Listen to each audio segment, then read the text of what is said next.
السلام علیکم ورحمۃ اللہ وبرکاتہ۔ الحمد للہ رب العالمین الرحمن الرحیم مالک یوم الدین، واشہد ان لا الہ الا اللہ وحدہ لا شریک لہ، واشہد ان محمدا عبدہ ورسولہ، وصلی اللہ تعالی علی نبینا محمد وعلی آلہ وصحبہ اجمعین، اما بعد۔ قال اللہ تعالی اعوذ باللہ من الشیطان الرجیم، ولا تصعر خدك للناس ولا تمش في الأرض مرحا إن الله لا يحب كل مختال فخور واقصد في مشيك واغضض من صوتك إن أنكر الأصوات لصوت الحمير۔ معزز سامعین و ناظرین، بھائیوں اور دوستوں اور عزیز ساتھیوں، ابھی آپ کے سامنے سورہ لقمان کی مکمل 2 آیات پڑھنے کا شرف حاصل ہوا ہے۔ انہی 2 آیات کے پس منظر میں کچھ گفتگو کرنے کا موڈ ہے۔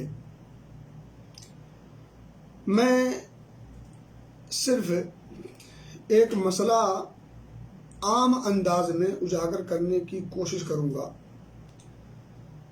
یہ مسئلہ وہ مسئلہ ہے جس مسئلے کو ثابت کرنے کے لیے یا سمجھانے کے لیے بہت زیادہ قرآنی آیات یا احادیث مصطفیٰ یا اسلاف کے اقوال پیش کرنے کی ضرورت نہیں ہے۔ یہ مسئلہ وہ مسئلہ ہے جو مسئلہ عام انداز میں بھی اگر پیش کر دیا جائے تو سمجھ میں آنے والا ہے، اور حقیقت ہے کہ اس مسئلے کی وجہ سے معاشرے میں بہت ساری خرابیاں اور بہت ساری برائیوں نے جنم لے رکھا ہے۔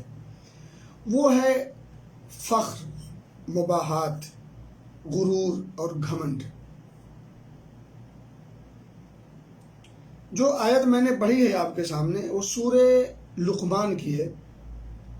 دوسرے رکوع کے اندر اللہ رب العزت نے حضرت لقمان کی ان نصیحتوں کا تذکرہ کیا ہے جو انہوں نے اپنے بیٹے کو بطور خاص نصیحت کی تھی۔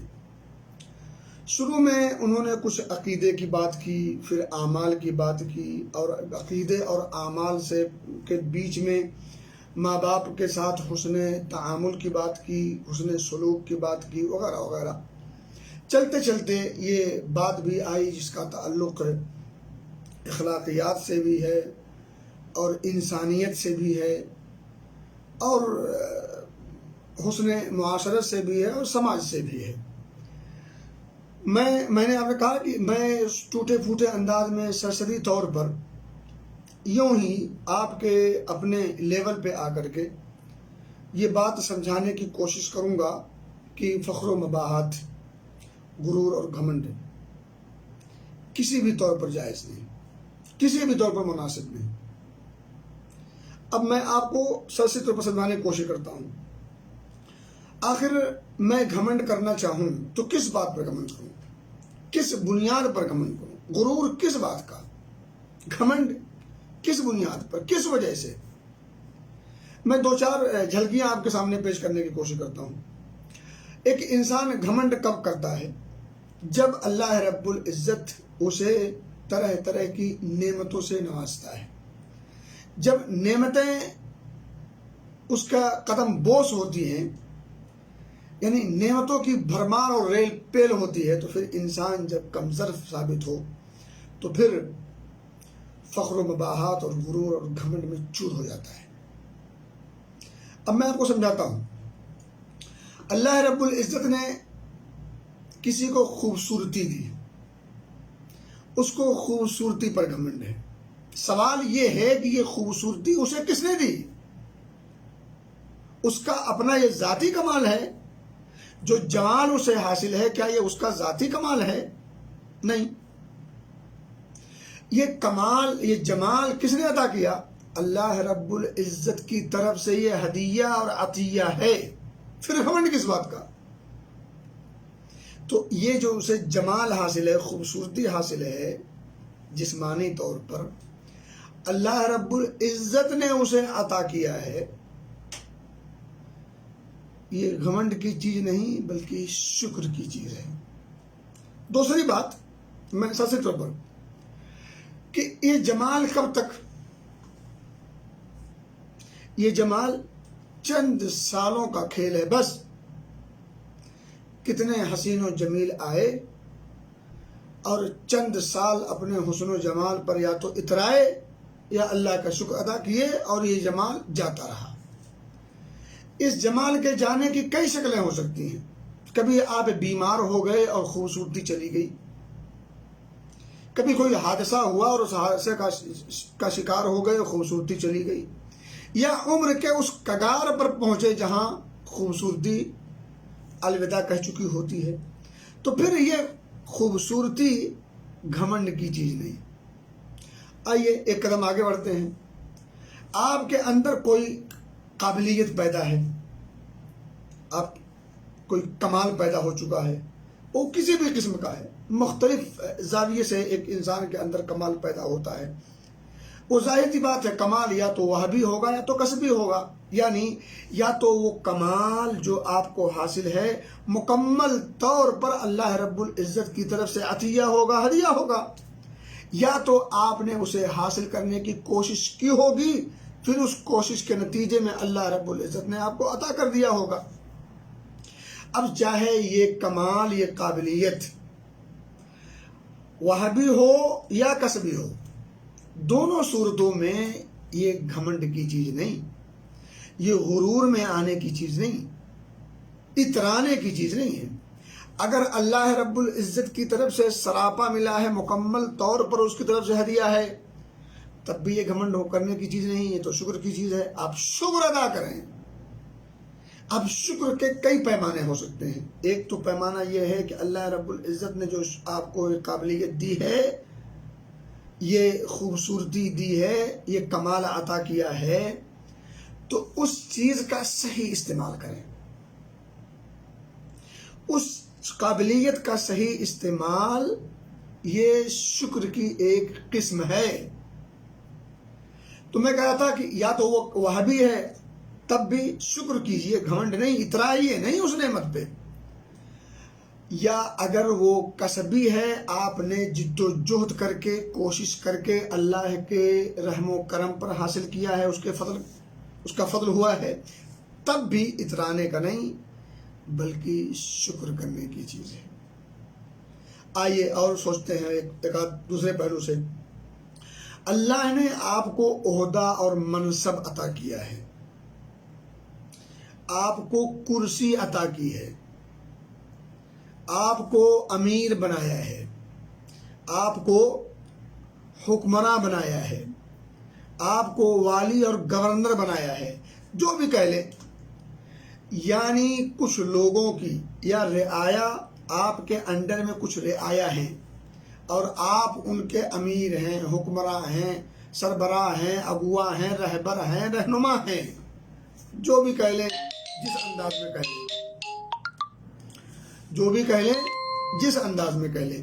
تو کہنے کی بات یہ ہے کہ اگر اللہ رب العزت نے آپ کو عہدہ، منصب اور کرسی عطا کی ہے، تب بھی یہ اترانے کی چیز نہیں ہے، تب بھی یہ اترانے کی چیز نہیں، بلکہ اللہ کا شکر ادا کیجئے اور اس کرسی کا صحیح استعمال کیجئے، اس کرسی سے لوگوں کو فائدہ پہنچائیے، اس عہدہ اور منصب کا صحیح استعمال کیجئے۔ جو ذمہ داری آپ کو عطا کی گئی ہے، جو ذمہ داری سونپی گئی ہے اور دی گئی ہے، اس ذمہ داری کو مکمل طور پر ادا کرنے کی کوشش کیجئے۔ دیکھیں، اترانے کی چیز نہیں، کیونکہ یہ کرسیاں آتی اور جاتی رہتی ہیں، عہدے اور منصب آج ہیں کل نہیں ہوتے، عہدے اور منصب آج ہیں کل کی ذمہ داری کسی نے نہیں لے رکھی ہے۔ تو جس نے آپ کو یہ عہدہ، یہ منصب، یہ کرسیاں دی ہیں، وہ آپ سے یہ کرسیاں، یہ عہدے اور یہ منصب چھین بھی سکتا ہے۔ کتنوں کو کرسیاں ملتی رہیں اور چھینتی رہیں، کتنوں نے کرسیوں کا صحیح استعمال کیا، دنیا آج انہیں اچھے نام سے یاد کرتی ہے، اور کتنوں نے اس کا صحیح نہیں بلکہ بیجا استعمال کیا اور خام خواہ دھوس جمانے کی کوشش کی اور فخر و مباحث سے کام لیا اور غرور اور گھمنڈ میں چور ہو گئے، اترانا شروع کیا۔ تو پھر دنیا نے ایسے لوگوں کا برے انداز میں نام لیا، اور تاریخ میں ایسے لوگوں کو کس نام سے یاد کیا جاتا ہے کون نہیں جانتا۔ تو میں کہا تھا یہ جو عہدے، یہ کرسی، یہ مناصب ہیں، یہ بھی اللہ رب العزت کی طرف سے ملے ہوتے ہیں، آج ہیں، کل ہونے کی گارنٹی نہیں ہے۔ اسی طرح سے آپ کے پاس یہ سب کی مثالیں قرآن میں بہت ہی موجود ہیں، حسن و جمال کی، عہدے منصب کی، اور اسی طرح سے قابلیت کی، اور اسی طرح سے کمال کی، ہر چیز کی مثال قرآن میں موجود ہے۔ میں مثال میں جانا نہیں چاہتا، تو میں آگے بڑھتا ہوں۔ اللہ رب العزت نے آپ کو مال و دولت، جائیداد و پراپرٹی سے نوازا ہے، خوب مال و دولت، جائیداد و پراپرٹی خوب ہے، ٹھیک ہے۔ کیا ہم نے اور آپ نے اپنی آنکھوں سے نہیں دیکھا غریبوں کو امیر ہوتے ہوئے اور امیروں کو غریب ہوتے ہوئے؟ نہیں دیکھا۔ ہم نے اپنے ان ماتھوں کے اندر لگی ہوئی آنکھوں سے اس کم عمر میں بھی بہتوں کو جو غریب تھے، محتاج تھے، فقیر تھے، قلاش تھے، نانے شبینہ کے محتاج تھے، رہنے کے لیے معقول مناسب گھر نہیں، چھت نہیں تھا، کھانے کے لیے صبح کا ہے تو شام کا نہیں، شام کا ہے تو صبح کا نہیں، لیکن ایسے لوگوں کو امیر اور مالدار اور غنی ہوتے ہوئے ہم نے اپنی ان آنکھوں سے دیکھا ہے، اس چھوٹی سی عمر میں۔ چھوٹی کا مطلب یہ نہیں کہ مطلب 10-20 سال، 40 کراس کرے گے ماشاءاللہ، ابھی پاس مطلب۔ تو کہنے کی بات یہ ہے کہ غریبوں کو امیر ہوتے ہوئے ہم نے دیکھا ہے، امیروں کو غریب ہوتے ہوئے بھی دیکھا ہے، پھر مال و دولت پر اترانا کیا، گاڑی گھوڑا پر شان بگھارنا کیا، عہدے منصب پر ایک دوسرے کو حقیر سمجھنا کیا۔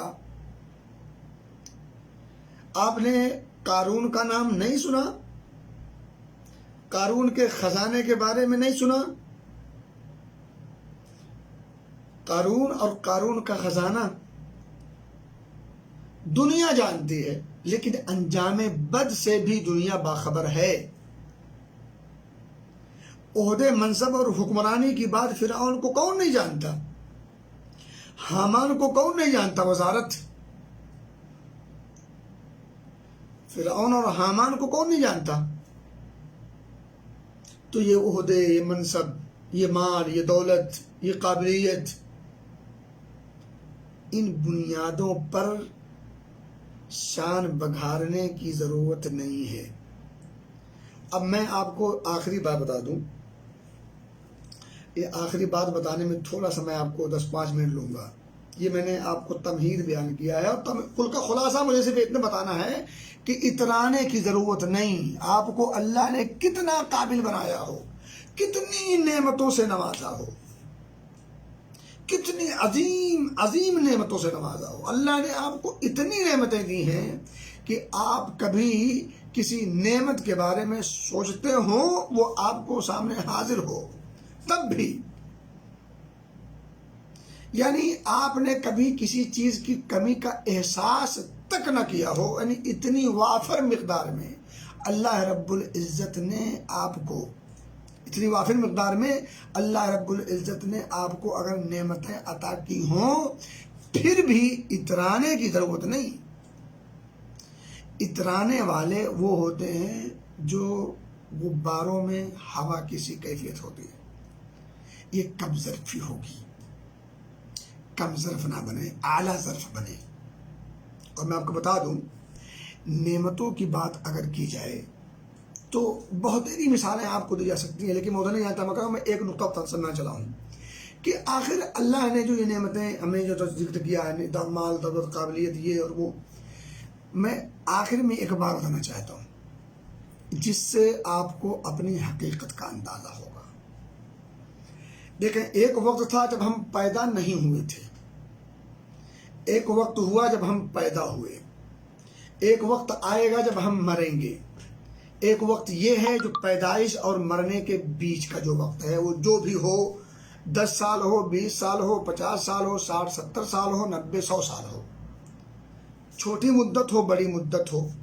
تو پیدائش سے پہلے، پیدائش کے وقت اور وفات کے وقت اور ان دونوں کے وقت، یہ 4 چیزوں پر آپ غور کر لیجئے اپنے آپ میں. پیدائش سے پہلے آپ کی کیا حقیقت تھی، اس پر لمبی چوڑی گفتگو کرنے کی ضرورت نہیں. آپ پیدا نہیں ہوئے تھے، ہم پیدا نہیں ہوئے تھے. ہمیں پیدا کرنے پر مجبور کسی نے کیا؟ کیا ہماری قابلیت کی وجہ سے ہم پیدا ہوئے؟ اللہ کہتا ہے هل اتى على الانسان حين من الدهر لم يكن شيئا مذكورا. انسان قابل ذکر چیز بھی نہیں تھا. قابل ذکر تو اللہ نے بنایا نا. یہ اس کا احسان ہے کہ اس نے ہمیں ایک پہچان دی، ایک شناخت دی، ایک امتیاز دیا، ایک امتیازی شان بخشی. اس کا احسان ہے کہ اس نے پیدا کیا. اگر ہمیں پیدا نہ کرتا تو کوئی تھا جو اس سے سوال کرتا کہ پیدا کیوں نہیں کیا؟ تھا کوئی سوال کر سکتا تھا؟ ہرگز نہیں. یہ اللہ رب العزت کا خاص فضل ہے بس کہ اس نے پیدا کیا. پیدائش سے پہلے بھی آپ کی کوئی حقیقت نہیں، کوئی حیثیت نہیں، کوئی پہچان نہیں. پیدا کیا، اس کا احسان. پیدا کیا کس چیز سے جانتے ہیں؟ انا خلقنا الانسان من نطفہ. اور نطفہ کی حقیقت اللہ نے کیا کہی؟ من نطفۃ فاذا من نطفہ. اور آپ نے بتایا یہ جو نطفہ ہے نا، اس کو اللہ نے حقیر کہا ہے، اور حقیقت ہے.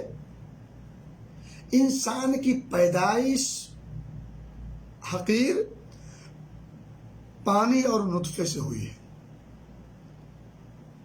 یہ حقیقت ہے. اپنی حقیقت کو پہچانو، پھر کبھی غرور سوچ نہیں سکتے.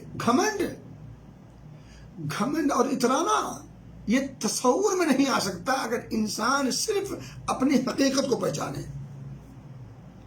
اللہ کا کہتا ہے الم یکن نطفۃ من منی یمنی. کیا تم وہ نطفہ نہیں ہو جو مادر رحم میں ٹپکایا گیا؟ اور اس نطفے کی حقیقت کیا ہے؟ حقیر.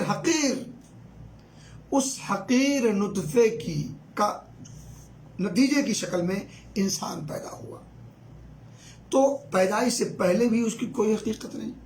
پھر گھمنڈ کس بات کا، کیوں کر، کس بنیاد پر؟ پیدائش بھی ہوئی تو حقیر پانی سے. اچھا، وفات ہوئی، جب روح نکلنے لگی تو اس کی حقیقت دیکھ لو. کتنے طاقت و قوت والا رہا ہو، کتنے موج پر تاؤ دینے والا رہا ہو، کتنے اس کے نوکر و چاکر و خادم رہے ہوں، کتنے اس کے ہیلو ہائے کرنے والے رہے ہوں، دوستوں کی بھرمار ہو، خدمت گاروں کی بھرمار ہو، اور سارے لوگوں کی بھرمار ہو، سب کچھ ہو، کیا کچھ نہ ہو، نفری انداز میں، سامان کے انداز میں، دیگر تمام انداز میں سب کچھ رہا ہو. لیکن جب روح نکلنے کا وقت آیا تو وہ کتنا بے بس. ایک لمحے کا بھی، ایک لمحے کب کے لیے بھی اس کو روک نہیں سکتا. فَإِذَا جَاءَ أَجَلُهُمْ لَا يَسْتَأْخِرُونَ السَّاعَةَ وَلَا يَسْتَقْدِمُونَ. ایک لمحہ نہ آگے نہ پیچھے کر سکتا. آ گئی تو آ گئی. کس بات کا گھمنڈ؟ کیوں چور ہو؟ کس بات میں؟ کیا تم نے بنا رکھا ہے؟ کیا ہے تمہارے پاس؟ کس چیز میں تمہیں گھمنڈ آتا ہے؟ وقتی شہرت، وقتی دولت، وقتی قابلیت، وقتی عہدے اور منصب؟ یہ تمہارے ہاتھوں کا نہیں، یہ رب کا فضل ہے. جب چاہے دے، جب چاہے چھین لے. کس بات کا گھمنڈ؟ غرور کیوں؟ اترانا کس بات پر؟ اور اتراہٹ میں انسان عموماً کیا کرتا ہے؟ اپنے سامنے والے کو حقیر سمجھتا ہے، دوسروں کو کی شان میں گستاخی کرتا ہے، دوسروں کو نیچا دکھاتا ہے.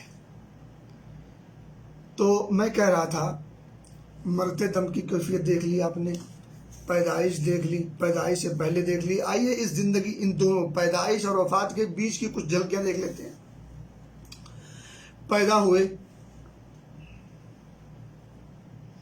کس چیز پر قادر تھے؟ کس چیز پر قادر تھے؟ کسی چیز پر قدرت تھی؟ کچھ نہیں.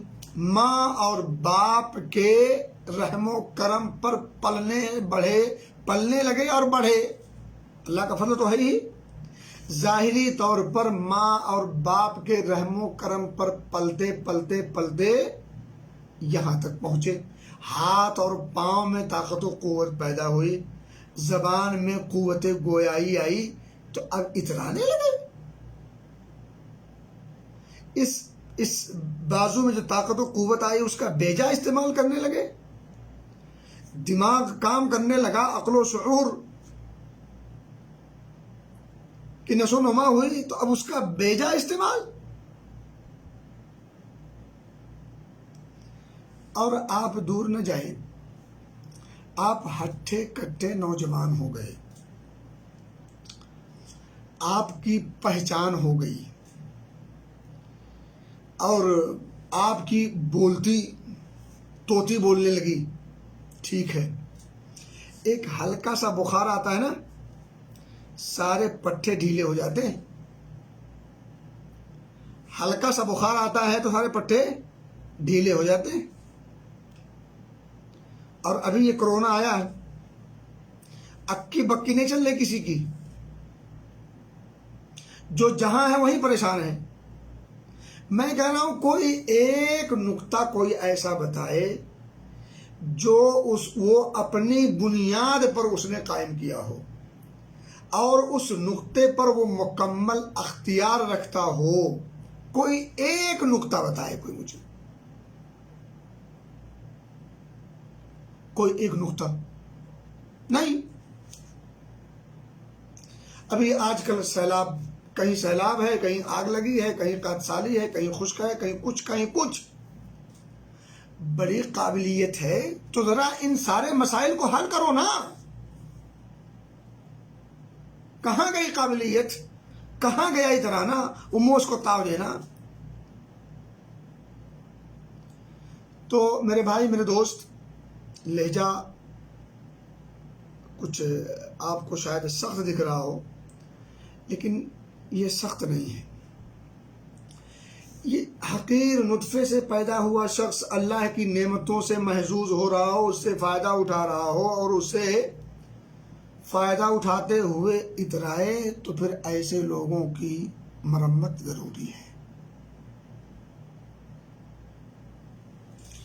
مطیع اللہ اگر ایسا کرے تو یہ مطیع اللہ کی کمظرفی ہے.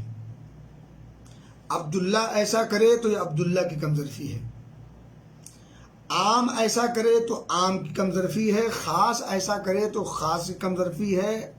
کوئی بھی کرے تو یہ اس شخص کی کمظرفی ہے. غبارے میں ہوا بھر دینے سے غبارے کی شان بڑھ نہیں جاتی. پتہ نہیں وہ غبارے کب پھٹ جائیں تو اس کی اپنی پہچان، اپنی شناخت، اپنا امتیاز کھو بیٹھے. اس لیے اس کو زیادہ پھولنے کی ضرورت نہیں. اپنی لمٹ میں رہو تاکہ اپنی پہچان، اپنی شناخت اور اپنی انشان باقی رہے۔ میرے بھائی، میرے دوست، آج کے اس درس کا خلاصہ صرف یہ ہے کہ اللہ نے آپ کو جتنی بھی نعمتوں سے نوازا ہو، سر جھکا لیجیے اللہ کے سامنے، اترائے نہ، گھمنڈ، فخر، غرور سے کام نہ لیں۔ آپ نے بارہا مثال سنی ہوگی، جو پھلدار درخت ہوتے ہیں، پھل جوں اس پر بڑھتا جاتا ہے وہ پھل نیچے کو جھکتا جاتا ہے۔ پھل اس پر نہ ہو تو وہ درخت بالکل بھرپور طور پر تن کر کھڑا ہوتا ہے، لیکن جیسے اس پر پھل آتا جاتا ہے وہ درخت نیچے کو جھکتا جاتا ہے۔ تواضع پیدا کیجیے۔ نعمتیں ملے تو سر اٹھنا نہیں چاہیے، سر جھکنا چاہیے، تواضع پیدا ہونا چاہیے، عاجزی آنی چاہیے۔ کس کے لیے؟ اللہ کے لیے۔ اب آپ مجھے بتائیں، اللہ رب العزت نے اگر نعمت عطا کی، نعمتوں پر نعمتیں عطا کی، مال کی شکل میں، جاہ و منصب کی شکل میں، عہدہ کرسی کی شکل میں، صحت تندرستی کی شکل میں، اور دیگر جس شکل میں، تو جب نعمتیں بڑھتی جائیں تو اللہ رب العزت کے لیے انسان کے سر جھکتے جائیں، تواضع پیدا ہوتے جائیں۔ اب آپ مجھے بتائیں یہ کیسے ممکن ہے کہ ایک انسان اللہ رب العزت کے تئیں متواضع ہو، منکسر ہو، یعنی تواضع اور انکساری پیدا ہو جائے اور اللہ کے بندوں کو وہ حقیر سمجھے؟ یہ تواضع کا نام نہیں ہے، اس کو انکساری نہیں کہتے۔ اگر آپ کے اندر اللہ رب العزت کے تئیں تواضع پیدا ہوا تو اللہ کے بندوں کے تئیں بھی متواضع آپ ہوں۔ اگر اللہ کے بندوں کے تئیں متواضع نہ ہو سکے تو پھر حقیقت یہ ہے کہ حقیقت میں آپ اللہ رب العزت کے تئیں بھی متواضع نہیں ہیں۔ تو حضرت لقمان نے اپنے بیٹے کو جہاں بہت ساری نصیحتیں کیں، وہیں نصیحتیں یہ بھی کیں کہ گال مت پھلانا، ولا تصعر خدک للناس۔ کچھ لوگ ہوتا ہے نا، نعمتیں پانے کے بعد بڑا بڑا ہاؤ بھاؤ بنا کر کے السلام علیکم السلام، لوگوں کو بھاؤ نہیں دیتے۔ ولا تصعر خدک للناس، میں تفسیر توضیح نہیں کر رہا ہوں، بس اپنے انداز میں اس کو، ولا تمشی فی الارض مرحا، اترا کے زمین پہ مت چلنا۔ مومنانہ چال ہو، متواضع چال ہو، لگے کوئی اللہ کا بندہ ہے، نعمتیں پا کر کے اترائے نا۔ ولا تمشی فی الارض مرحا ان اللہ لا يحب كل مختال فخور۔ یہ شیخی بگھارنے والوں کو، اترا کر چلنے والوں کو، اترانے اور فخر و غرور اور گھمنڈ کرنے والوں کو اللہ پسند نہیں کرتا۔ اور آپ مجھے بتائیں، اللہ جنہیں پسند نہ کرے وہ سرخرو ہو سکتے؟ وہ کامیاب ہو سکتے؟ عزت پا سکتے؟ ہرگز نہیں۔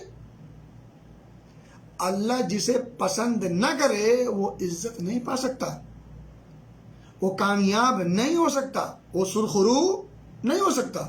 ان اللہ لا يحب كل مختال فخور۔ اب وہ کوئی بھی ہو، اللہ مجھے بھی اور تمام سننے والوں کو بھی ہر قسم کی شیخی بگھارنے سے بچا کر رکھے، تواضع عاجزی پیدا کرنے کی توفیق دے، متواضع بن کر رہنے کی توفیق دے۔ آگے فرمایا وقصد فی مشئک، میانہ رو رہو، میانہ روی اختیار کرو ہر معاملے میں۔ آپ کی چال میانہ رو ہو، آپ کی بود و باش میانہ رو ہو، آپ کی زندگی کا ہر لمحہ، ہر عمل میانہ روی کے انداز میں ہو۔ یہ ایک مکمل بحث ہے، ایک جملہ مکمل مستقل مضمون ہے۔ وَقْصِدْ فِي مَشْئِكَ وَاغْضُضْ مِنْ صَوْتِكَ، آواز کو کنٹرول میں رکھو۔ چیخ و پکار یہ کامیابی کی، یہ عزت کی، یہ سرخروئی کی دلیل نہیں۔ وَاغْضُضْ مِنْ صَوْتِكَ، آواز پست رکھو۔ چلانا، کسی کو اپنی آواز کی سختی سے مرعوب کر دینا یہ کوئی کمال نہیں ہے، یہ کوئی کمال نہ کمال نہیں۔ وَاغْضُضْ، حضرت لقمان نے بیٹے سے کہا، بیٹا اپنی آواز کو پست رکھنا، نیچی رکھنا، دھوس مت جمانا۔ دھوس، ہاں، نہ کبھی کبھی آپ دیکھیں کچھ لوگ ہوتے ہیں جو بیچارے زبان کی طرح کمزور ہوتے ہیں، کچھ لوگ چڑھ دوڑتے ہیں، وہ نان اسٹاپ لاؤڈلی طور پر، اب سامنے والا ہوپلیس ہو جاتا تو وہ سمجھتے ہیں کوئی ہم بہت بڑا کارنامہ سر کر لے گئے ہیں، کوئی لگتا ہے کوئی ملک فتح کر لے گئے ہیں۔ یہ نہ سمجھیے گا کہ چرب زبانی سے یا جو ہے اسی طرح سے تیز آواز سے بول دینے سے یا کسی کو ہوپلیس کر دینے سے آپ اہل حق نہیں بن سکتے۔ یہ آپ کی قابلیت، یہ آپ کی کامیابی و کامرانی اور یہ آپ کی عزت کی دلیل نہیں ہے۔ وَاغْضُضْ مِنْ صَوْتِكَ۔ اچھا دیکھیں وہاں آگے جو جملہ ہے بڑا خطرناک جملہ ہے، آواز پست رکھو، میانہ روی والے انداز اپناؤ، اور آخری جملے پر جو ایک مثال بھی دے دی، ان انکر الاصوات لصوت الحمیر، تیز آواز۔ آدمی کبھی منہ پھٹ ہو جاتا ہے، بس بولے جا رہا ہے سامنے والے کو، تو اس کو قرآن میں کیا کہا، ان انکر الاصوات لصوت الحمیر۔ دیکھیں آواز میں سب سے بری آواز کس کی ہے؟ گدھے کی۔ کیسا چیختا چلاتا؟ تو چیخنے چلانے سے کام نہیں بنتا۔ چیخنا چلانا، شور و غوغا کرنا، کسی دوسرے کی آواز کو دبانے کے لیے اپنی آواز کو ذرا، یہ عزت، سرخروئی، کامیابی اور کامرانی، سرخروئی یا قابلیت کی دلیل نہیں ہے۔ میں آج کے اس درس میں بتانے کی صرف یہ کوشش کر رہا تھا سرسری طور پر اور یوں ہی عام فہم انداز میں، کہ اللہ نے آپ کو جتنی بھی نعمتیں دی ہوں، جس قدر نعمتیں عطا کی ہوں، کبھی کسی نعمت کو بنیاد بنا کر کے آپ فخر، غرور اور گھمنڈ نہ کیجیے۔ اللہ کی نعمتیں ہیں، نعمتوں کا صحیح استعمال کیجیے، اللہ کا شکر ادا کیجیے، اور یہ جو نعمتیں ملی ہیں ان نعمتوں کے بارے میں سوال ہوگا، ان سوالوں کے جواب تیار کیجیے۔ ثم لتسألن يومئذ عن النعیم، سورۃ تکاثر آخری آیت۔ پھر تم سے ضرور بضرور، بلا شک و شبہ، ضرور بضرور اس دن، کس دن؟ قیامت کے دن، سوال ہوگا، پوچھ گچھ ہوگی، کس بارے میں؟ عن النعیم، نعمتوں کے بارے میں۔ یہ صحت نعمت ہے، اس جسم انسانی میں ہر چیز، ہر پارٹس، ہر عضو نعمت ہے۔ سوچنے سمجھنے کی صلاحیت، دیکھنے کی صلاحیت، پکڑنے کی صلاحیت، چلنے کی صلاحیت اور دیگر صلاحیتیں، ایک ایک صلاحیت ایک مستقل نعمت ہے، اور دیگر نعمتیں کتنی نعمتیں ہیں، وَإِن تَعُدُّوا نِعْمَتَ اللَّهِ لَا تُحْصُوهَا. ہر انسان کو اللہ نے کتنی نعمت دی ہے، کوئی انسان اپنی ان نعمتوں کو گن نہیں سکتا جتنی اللہ نے اسے عطا کی ہے. اور پوری نعمتیں کتنی ہیں وہ تو اللہ اکبر. تو کہنے کی بات یہ ہے، نعمتیں ملی ہیں اس سے فائدہ اٹھائیے، اور اگر وہ نعمت فائدہ پہنچانے کی ہے تو فائدہ پہنچائیے بھی. اللہ کا شکر ادا کیجیے. شکر کی ایک شکل یہ بھی ہے کہ اس سے فائدہ اٹھائیں، شکر کی ایک شکل یہ بھی ہے کہ اس سے فائدہ پہنچائیں، شکر کی ایک شکل یہ بھی ہے کہ اللہ رب العزت کو یاد کریں، شکر کی ایک شکل یہ ہے کہ اس نعمت کو اللہ رب العزت کی رضا کے لیے اس کا استعمال کریں، اس میں خرچ کریں. اور ان تمام چیزوں کو کریں اور فخر سے بچیں، فخر سے، مباحات سے، غرور سے، گھمنڈ سے بچیں. احتراز کریں، احتراز کریں. آپ نے اسلام کی آمد سے پہلے کی امتوں کا بھی قرآن میں تذکرہ سن لیا. ہم اور آپ نے اپنی آنکھوں سے بھی بہتوں کو دیکھا ہے کہ اللہ نے نعمتیں دیں لیکن لوگوں نے نعمتوں کا صحیح استعمال نہیں کیا، بلکہ اترانے لگے، فخر و غرور گھمنڈ کرنے لگے، لوگوں کو حقیر اور کمتر سمجھنے لگے، اس نعمت کا بے جا استعمال کرتے ہوئے لوگوں پر ظلم زیادتی کرنے لگے اور ظلم کا شکار لوگ ہونے لگے آپ کی اس نعمت کی وجہ سے. تو پھر اللہ رب العزت نے انہی نعمتوں کو ذریعہ بنایا ان کو ذلیل کرنے کا، انہی نعمتوں کو سبب بنایا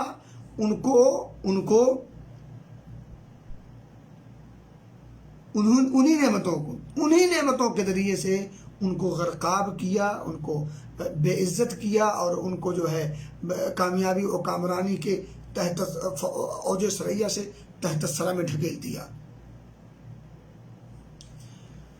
قارون کا انجام دیکھ لیا، فرعون کا انجام دیکھ لیا، حامان کا انجام دیکھ لیا، اور ابو جہل کا انجام دیکھ لیا، ابو لہب کا انجام دیکھ لیا. کس کس کا انجام بتاؤں؟ قوم عاد، قوم نوح، قوم لوط کا انجام دیکھا.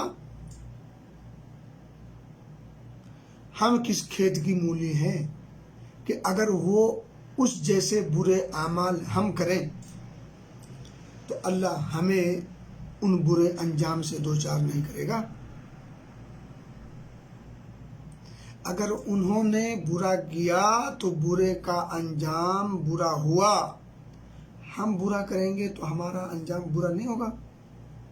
کیوں بھائی، کیوں نہیں ہوگا؟ قرآن میں بہتیری مقامات پر اللہ رب العزت نے پچھلے لوگوں کے واقعات بیان کر کے، ان کے برے کرتوت اور برے انجام کو بیان کر کے ہماری آنکھیں کھولنے کے لیے وہاں ذکر کیا ہے کہ دیکھو ان لوگوں نے یہ نعمتیں پائیں، اس کا برا استعمال کیا، برے کرتوت کرتے رہے، پھر اللہ رب العزت نے ان کی پکڑ کی اور اس برے انجام سے دوچار ہوئے. تو مسلمانوں، تم ذرا آنکھیں کھولو، ایسے کام نہ کرنا. وہی قرآن میں اللہ رب العزت نے کچھ اچھے لوگوں کے اچھے واقعات اور اچھے انجام کا تذکرہ کیا. تو اس کا کیا مطلب ہوا؟ مطلب یہ ہوا کہ پھر ان اچھے لوگوں کے اچھے اعمال کو سامنے رکھ کر اچھے اعمال کرو تاکہ تمہارا بھی انجام اچھا ہو، تاکہ تمہارا بھی انجام اچھا ہو. تو ہمیں اللہ کی نعمتوں کا صحیح استعمال کرنا چاہیے اور اترانا ہرگز نہیں چاہیے. نعمتوں کا پر اللہ کا شکر ادا کرنا چاہیے، ناشکری سے بچنا چاہیے. اللہ سے دعا ہے کہ اللہ ہمیں سمجھ کی توفیق دے، عمل کی توفیق دے، اچھے کام کرنے کی توفیق دے. مزید نعمتوں سے اللہ ہمیں نوازے. جو نعمتیں مل جائیں اللہ ہم تمام کو ان نعمتوں کا صحیح استعمال کرنے کی توفیق دے. ان نعمتوں سے فائدہ اٹھانے کی توفیق دے، ان نعمتوں سے لوگوں کو فائدہ پہنچانے کی توفیق دے، ان نعمتوں کو پا کر اللہ کا شکر گزار بندہ بننے کی توفیق دے، اور ناشکری سے اور اسی طرح سے نعمتوں کی ناقدری سے اللہ ہم سب کو بچائے اور محفوظ رکھے، آمین۔ وآخر دعوانا ان الحمد للہ رب العالمین، والسلام علیکم ورحمۃ اللہ وبرکاتہ۔